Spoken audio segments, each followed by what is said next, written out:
Faridpur polytechnic institute virtual ক্যাম্পাসের পক্ষ থেকে আমি সমীর হালদার সকলকে জানাচ্ছি আন্তরিক শুভেচ্ছা অভিনন্দন। আশা করি সকলে ভালো আছো। প্রিয় শিক্ষার্থী বন্ধুরা, ম্যাথমেটিক্স এর চতুর্থ অধ্যায় বিন্যাস নিয়ে আলোচনা করছিলাম। আজও বিন্যাস নিয়ে আলোচনা করব, বিন্যাসের কিছু অঙ্ক সমস্যার সমাধান করব। প্রিয় শিক্ষার্থী বন্ধুরা, আমার বিন্যাসের পূর্বে যে দুটি ক্লাস নেওয়া আছে সেই দুটি ক্লাস আশা করি তোমরা সকলে দেখেছো। যারা দেখোনি তারা অবশ্যই দেখে নেবে, কারণ ওই দুটি ক্লাস ছাড়া এই ক্লাসটি ভালোভাবে বুঝতে পারা সম্ভব নয়। প্রিয় শিক্ষার্থী বন্ধুরা, দেখতে পাচ্ছ এখানে একটি প্রশ্ন আছে, ম্যাথমেটিক্স শব্দটি কত প্রকারে সাজানো যেতে পারে।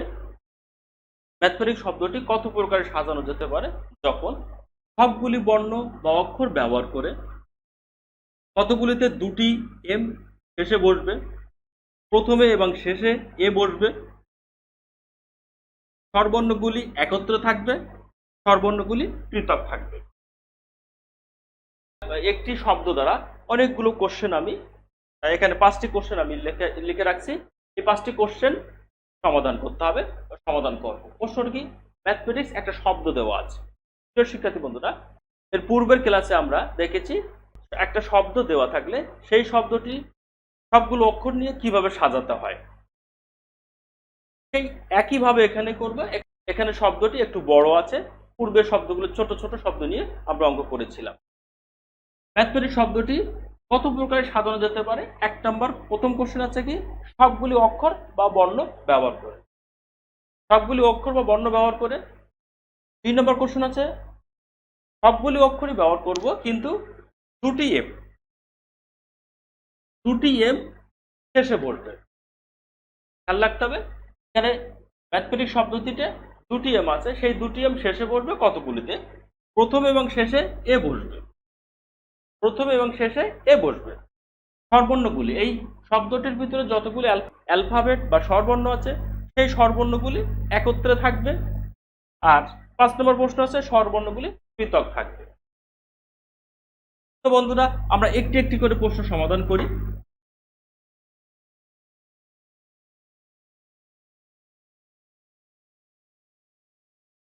এক নম্বর প্রশ্ন কি আছে, ম্যাথমেটিক্স শব্দটি কত প্রকারে সাজানো যেতে পারে যাতে সবগুলো অক্ষর বা বর্ণ ব্যবহার করে।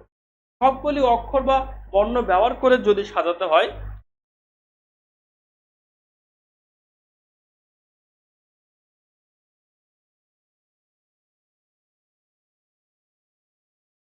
সাজানোর সংখ্যা কতটা হবে? সাজানোর সংখ্যা, এই সবগুলি অক্ষর ব্যবহার করে এই সাজানোটা আমরা পূর্বের ক্লাসে করে এসেছি। কিভাবে করেছিলাম? প্রথমে দেখেছি এই শব্দটির মধ্যে কতগুলি অক্ষর আছে, আমরা হিসাব করে আসি। 1টি 2টি 3টি 4টি 5টি 6টি 7টি 8টি 9টি 10টি 11টি, টোটাল 11টি লেটার এখানে আছে। তাহলে মোট অক্ষর আছে কয়টি? 11টি। কত হবে তাহলে? 11 ফ্যাক্টোরিয়াল ভাগ একই লেটার বা এক জাতীয় অক্ষর একাধিকবার আছে কিনা। এখানে দেখতে পাচ্ছি এম আছে 2 বার, এম আছে 2 বার, এম এর 2 বার থাকার কারণে 2 এর ফ্যাক্টোরিয়াল দ্বারা নিচে ভাগ হবে। আবার দেখতে পাচ্ছি টি আছে 2 বার, টি 2 বার থাকার কারণে 2 এর ফ্যাক্টোরিয়াল দ্বারা কি হবে? ভাগ হবে। আবার দেখতে পাচ্ছি এখানে এ আছে 2টি, তাহলে 2 এর ফ্যাক্টোরিয়াল দ্বারা ভাগ হবে। ক্যালকুলেটরের মাধ্যমে এই ফলাফলটি যা আসবে সেটি হলো উত্তর। যদি কেউ এখানে অ্যান্সার লিখে দেয় তাহলে কোনো সমস্যা নেই। যদি কেউ এটা ক্যালকুলেটর বের করে সমাধান করে সেটা আসবে 4989600, এত প্রকার।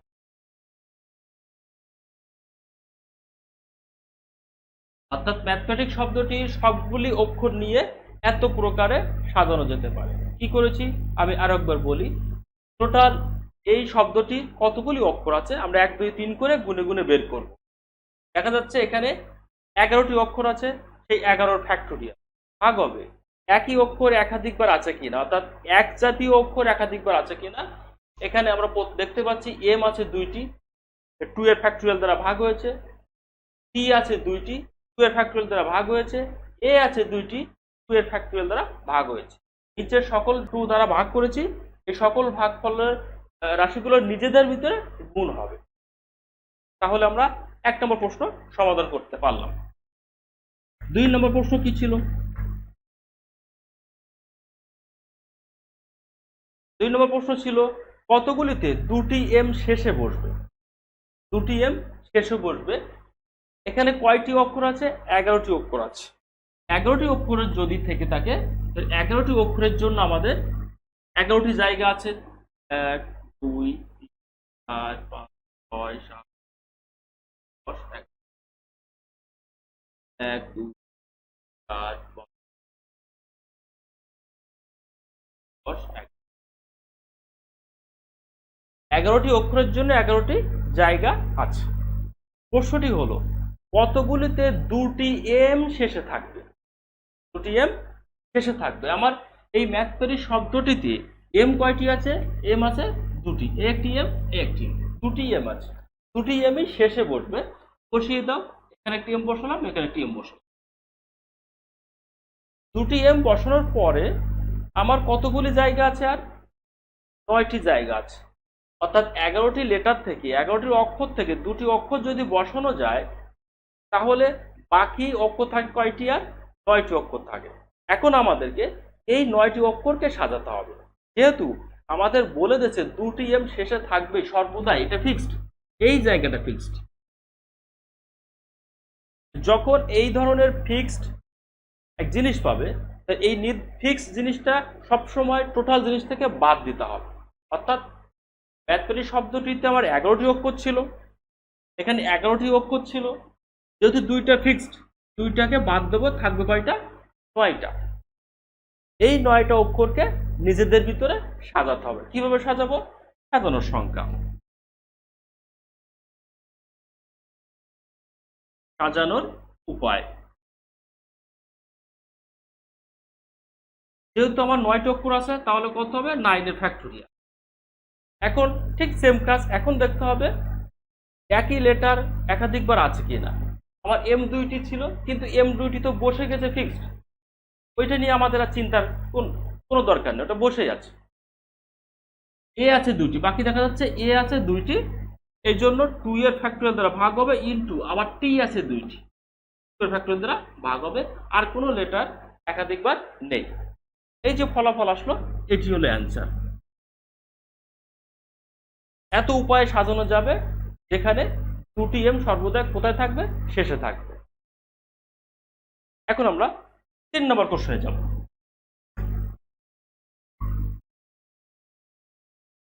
3 নম্বর কোশ্চেনটা কি ছিল? যে প্রথমে এবং শেষে এ থাকবে। এখানে 2টা এ আছে, এই 2টা এই ফিক্স করে দিচ্ছে, একটি এ প্রথমে বসবে, একটি এ শেষে বসবে। বসিয়ে দাও, 1 নম্বর স্থানে এ বসলো, 11 নম্বর স্থানে এ বসলো। তাহলে 2টা জায়গা ব্লক হয়ে গেছে, ফিক্সড হয়ে গেছে। আমার জায়গা থাকছে কয়টা? 9টা জায়গা থাকছে। অক্ষর কয়টা আছে? তার মানে 9টা অক্ষর আছে। 11টি অক্ষর ছিল, টোটাল 11টি অক্ষর ছিল, 2টি অক্ষর বসিয়ে ফেলেছি। অক্ষর হচ্ছে কয়টি? আর 9টি। এই 9টিকে সাজাতে হবে। সাজানোর সংখ্যাটা হবে প্রথমে এ শেষে এ থাকবে এমন সাজানোর সংখ্যা উপায়। ঠিক আগের অঙ্কটা যা করেছিলাম সেম অঙ্ক লিখবো। কি লিখবো? সাজানোর উপায়। কত হবে? 9 এর ফ্যাক্টরিয়াল ভাগ হবে, যেহেতু এখানে এম 2টি আছে, 2 এর ফ্যাক্টরিয়াল ইন আবার টি 2টি আছে, 2 এর ফ্যাক্টরিয়াল ক্যান্সেল। বুঝতে পারছো? খুব মজার ব্যাপার অঙ্কগুলি, বিন্যাসের অঙ্কগুলি একটু বুঝতে পারলে খুব মজা, খুব মজা। এখন আমরা যাব 4 নম্বর কোশ্চেনে। 4 নম্বর কোশ্চেন কি আছে? স্বরবর্ণগুলি একত্রে থাকবে। স্বরবর্ণগুলিকে একত্রে থাকতে হবে। যদি একত্র থাকতে বলে, পাশাপাশি থাকতে বলে, তাহলে আমাদের যে টাইপের বা যে জাতীয় অক্ষরগুলোকে পাশাপাশি অথবা একত্রে থাকতে বলবে, সেই জাতীয় অক্ষরগুলোকে আমাদের একটি ধরে নিতে হবে। অর্থাৎ আমাদের এখানে প্রশ্ন বলেছে স্বরবর্ণগুলি একত্র থাকবে। প্রথমে আইডেন্টিফাই করো স্বরবর্ণ কয়টি আছে। এ স্বরবর্ণ, ই স্বরবর্ণ, এখানে এ স্বরবর্ণ, আই স্বরবর্ণ কয়টি আছে? চারটি আছে। 1 2 3 4। কয়টি স্বরবর্ণ আছে? চারটি স্বরবর্ণ আছে। তাহলে এখানে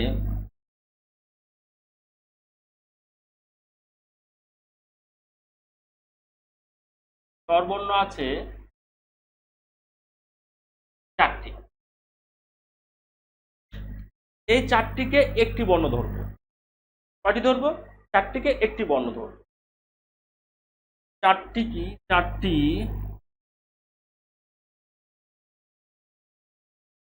স্বরবর্ণকে একটি অক্ষর ধরে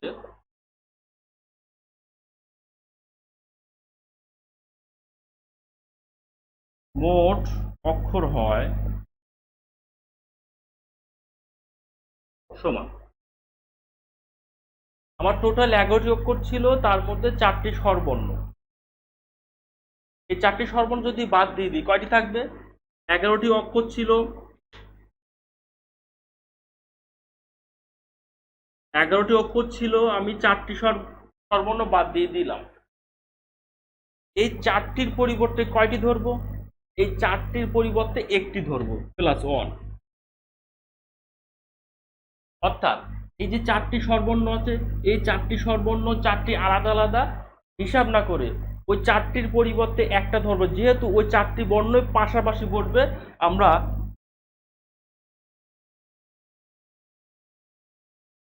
পাশাপাশি বলতে এই এখানে যদি 1 2 3 4 চারটা জায়গায় দেখি স্বরবর্ণগুলো কি একত্রে বা পাশাপাশি বলতে গেলে যদি এখানে বসায় এই একটি জায়গায় সবগুলি স্বরবর্ণ বসবে, বা পাশাপাশি অক্ষর যেগুলো আছে সেগুলো সব একটি জায়গায় বসবে।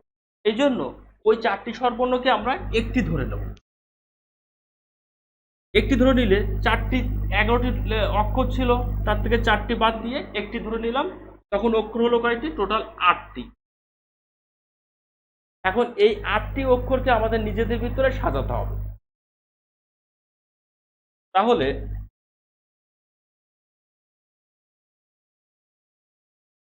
স্বরবর্ণ চারটিকে একটি ধরে সাজানো যায় বা বিন্যাস করা যায়।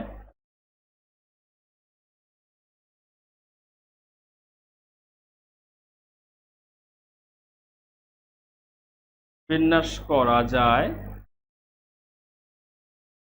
সমান কত হবে? ফ্যাক্টোরিয়াল 8। ফ্যাক্টোরিয়াল 8 বসবেই। ভাগ হবে কত?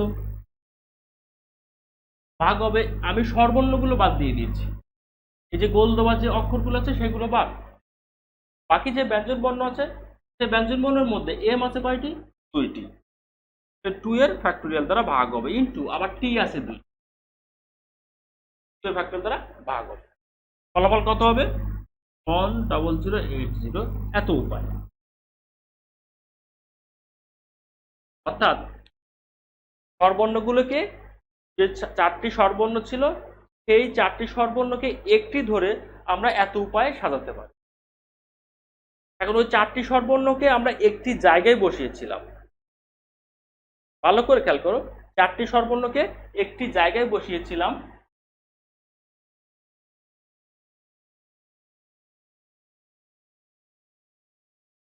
এ এ আই, এই চারটি স্বরবর্ণকে একটি জায়গায় বসিয়েছি। এখন এই চারটি স্বরবর্ণ তো নিজেদের ভিতরে আবার বিন্যাস করতে পারি।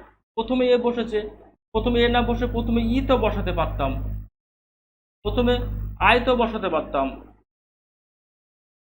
এই যে নিজেদের ভিতরে আবার বিন্যাস করা, সেটাও আমাদের করতে হবে। তাহলে কি লিখবো এখন?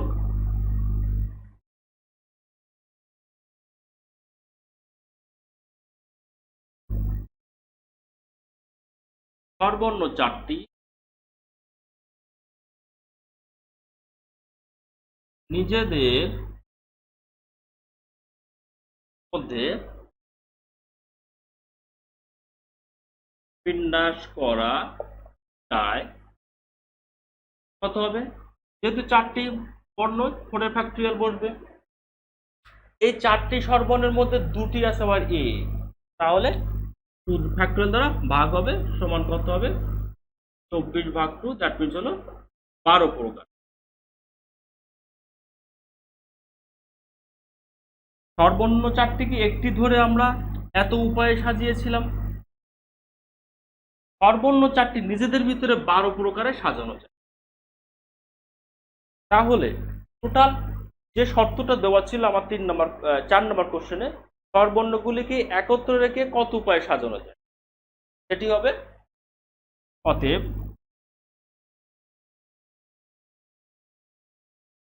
মোট সাজানোর উপায় কত হবে?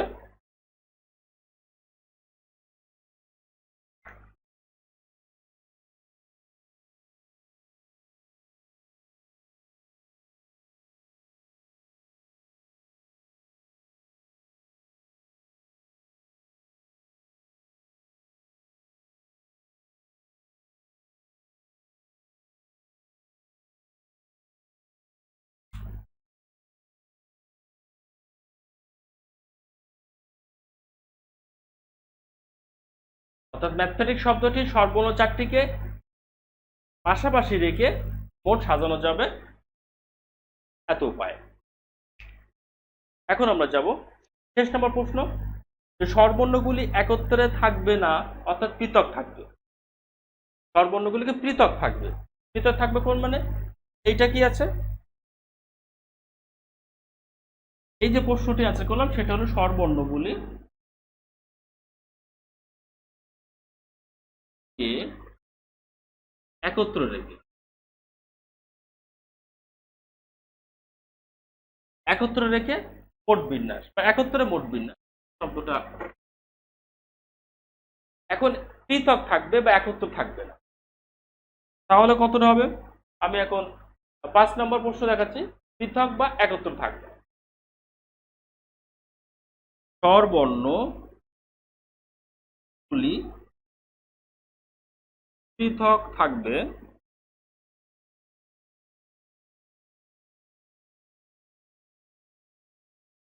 এই যে উপায় সংখ্যা পেয়েছি এতগুলো কি ছিল? এতগুলো স্বরবর্ণগুলো কি একত্রে থাকবে।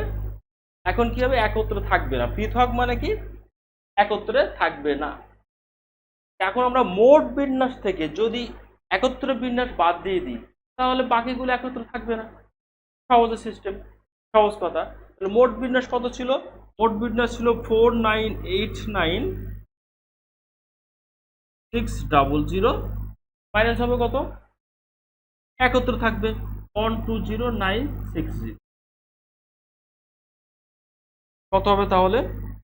4888640 এত। অর্থাৎ স্বরবর্ণগুলিকে পৃথক রেখে এত প্রকারে সাজানো যাবে, স্বরবর্ণগুলিকে একত্রে রেখে এত প্রকারে সাজানো যাবে। বিশাল বড় একটা অঙ্ক, আশা করি বুঝতে পারছো সবাই।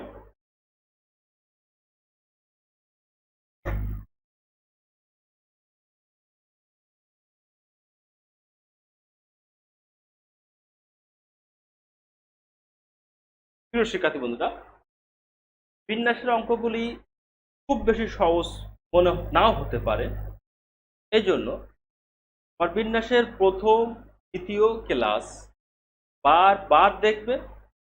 প্রথম দ্বিতীয় ক্লাসের কনসেপ্ট যদি তোমার কাছে ক্লিয়ার থাকে তাহলে এই অঙ্ক কেন, বিন্যাসের যত প্রকার অঙ্ক আছে সকল অঙ্কগুলি তুমি খুব সহজে সমাধান করতে পারো। এখন আমি আরো একটি অঙ্ক করব।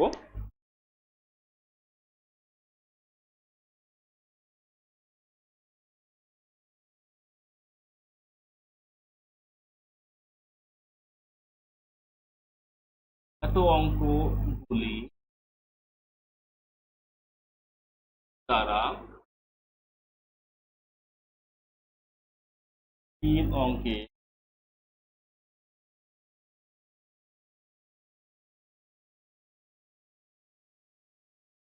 কতগুলো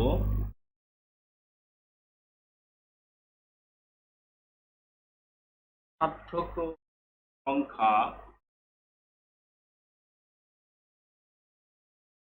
গঠন করা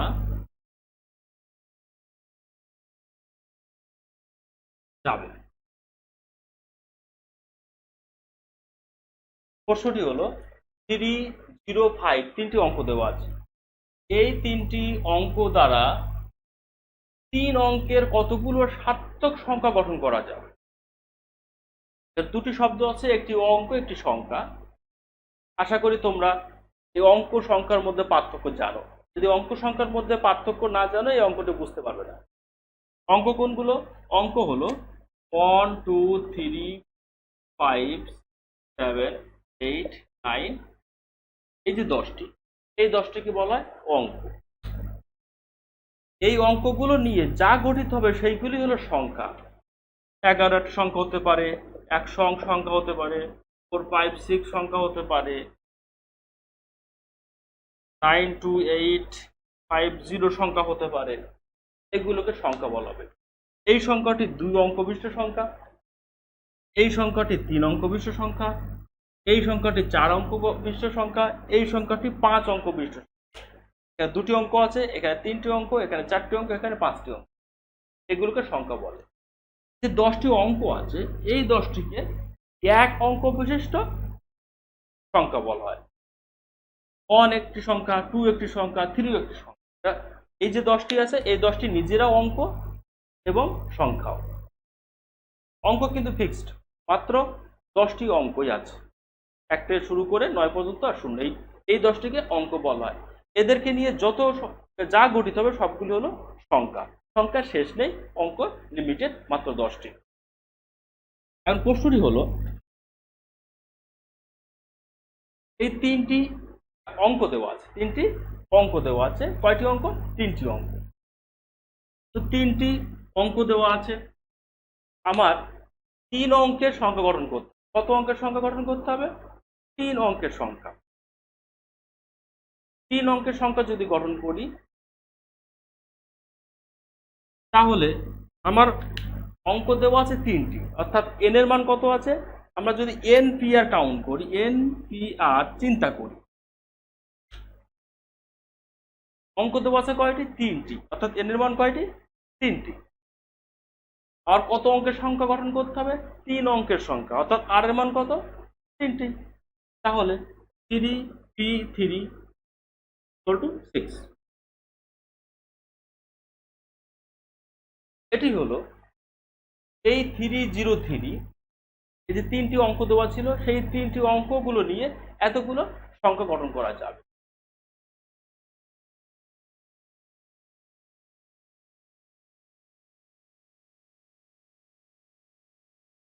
অঙ্ক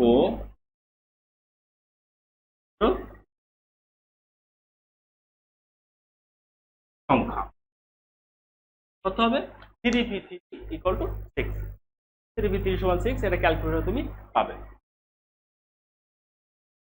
এখন কথা হলো আমার অঙ্ক দেওয়া ছিল 3 0 আর 5। এই 3টি অঙ্ক দিয়ে আমার সংখ্যা গঠন করতে হবে। আমরা 6টি সংখ্যা গঠন করতে হবে। আমরা একটু ব্যাখ্যা করার চেষ্টা করি যে সেই 6টি সংখ্যা যদি দেখতে চাই, 305 হতে পারে, 350 হতে পারে, আর কি হতে পারে? 503 হতে পারে, 530 হতে পারে, আর কি হতে পারে? 035 হতে পারে, 053 হতে পারে। দেখো 3 অঙ্ক বিশিষ্ট 3টি অঙ্ক থেকে 3টি অঙ্কই নিয়ে 3 অঙ্ক বিশিষ্ট যে 6টি সংখ্যা গঠন করেছি সেই 6টি সংখ্যা কিন্তু এখানে।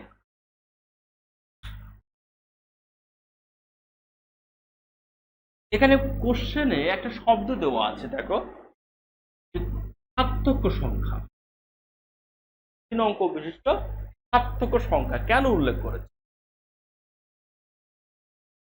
সার্থক সংখ্যা কোনগুলোকে বলবো?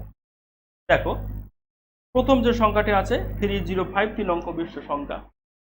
দ্বিতীয় সংখ্যাটি 3 অঙ্ক বিশিষ্ট সংখ্যা, এটাও 3 অঙ্ক বিশিষ্ট সংখ্যা, এটিও 3 অঙ্ক বিশিষ্ট সংখ্যা। এই অঙ্কটি কি দেখ 035, 0 কোথায় আছে? সংখ্যার বাম পাশে 0 আছে। একটু চিন্তা করে দেখো, খেয়াল করো, সংখ্যার বাম পাশে যদি শূন্য থাকে সেই শূন্যকে আমরা কাউন্ট করি? অবশ্যই না। ঠিক একইভাবে দশমিক সংখ্যার ডান পাশে শূন্যকে আমরা কাউন্ট করি না।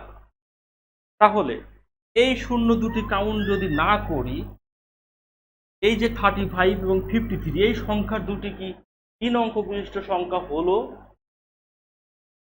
না, হলো না। এই জন্য এই প্রশ্নে উল্লেখ করেছে 3 অঙ্ক বিশিষ্ট কতগুলি সার্থক সংখ্যা গঠন করা যাবে। সার্থক শব্দটি দিয়ে দিয়েছে এই কারণে যে আমি বাম পাশে শূন্য থাকলে সেই শূন্যকে আমরা কাউন্ট করি না, সুতরাং এই সংখ্যাটি 3 অঙ্ক বিশিষ্ট হচ্ছে না, যদিও অঙ্কটি আমাদের দেওয়া আছে। এই দুটি অঙ্ক বাদ যাবে। কিভাবে বাদ যাবো? আমরা তো এই প্র্যাকটিক্যালি বুঝতে পারছি বাদ যাবে দুটি অঙ্ক। এই দুটি সংখ্যা সার্থক নয়। এই যে দুটি সংখ্যা বাদ দিয়েছিলাম সেই দুটি সংখ্যার প্রথমে বাম পাশে বা প্রথমে কি আছে? শূন্য আছে। সেই শব্দটি লিখি, প্রথমে রেখে গঠিত সংখ্যা কতগুলো হবে? প্রথমে যদি শূন্য আমি রাখি, আমার 3টি অঙ্ক ছিল, প্রথমে যদি শূন্য আমি রেখে দিই, শূন্য রেখে দিলাম, তাহলে আমার একটি সংখ্যা তাহলে আমার একটি অঙ্ক বসানো হয়ে গেছে। একটি অঙ্ক বসানোর পরে আমার অঙ্ক থাকছে কয়টি? আর 2টি, 3 আর 5। এই দুটি অঙ্কর বসানোর জন্য আমার কতগুলি জায়গা আছে? এই দুটি জায়গায় আছে। তাহলে আমরা দেখতে পারবো না 2p2, অর্থাৎ আমার n এর মান 2, অর্থাৎ অঙ্ক আছে 2টি, আর এর মান জায়গা আছে 2টি, নিশ্চিত 2টি। 2p2 সমান কত হবে? 2।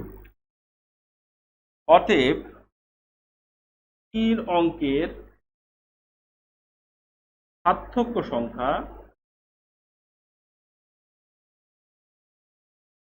কত হবে? 6 - 2, দ্যাট মিনস 4 হবে।